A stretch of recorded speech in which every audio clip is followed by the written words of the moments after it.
ato isgutan karon kanang bago lang cut off nga giusab para maka-enroll ang kindergarten ng mga bata.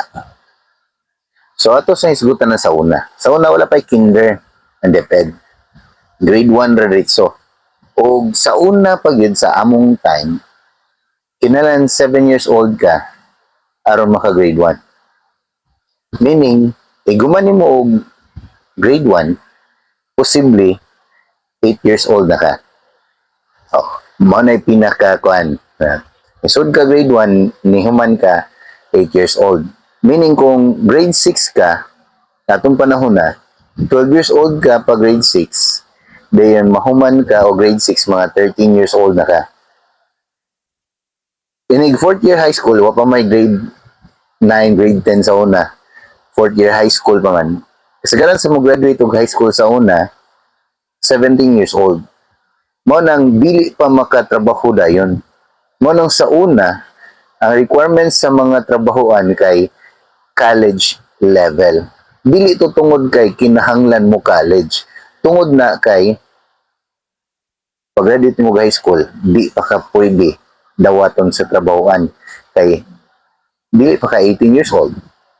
Kadagan nahimong practice nga bisag pwede na ang 18 years old makatrabaho bisag wala ka college na andan sa mga trabahoan nga college level ang kwaon. So nausab niabot ang K-12 curriculum. Sa kinder, pagsugod pa lang, ang kinder kay dawaton 5 years old. So usually, kung 5 years old, mahuman na ang bata 6 years old. Kung mabot siya o grade 6, ang iyang edad na is 11 years old, mahuman siya 12 years old. Kung high school pa siya, grade 10, nisud siya, 15 years old siya pa grade 10, mahuman siya o grade 10, 16 years old. Yan na may 11 ug 12, di ba napay duha? So mahuman siya grade 12, 18 years old siya.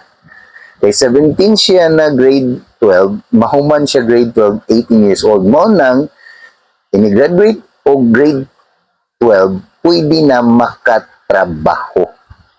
Kay sakto naman yung edad, 18 years old naman siya. So karon gigiusab man. Modawat naman ang DepEd og 4 years old.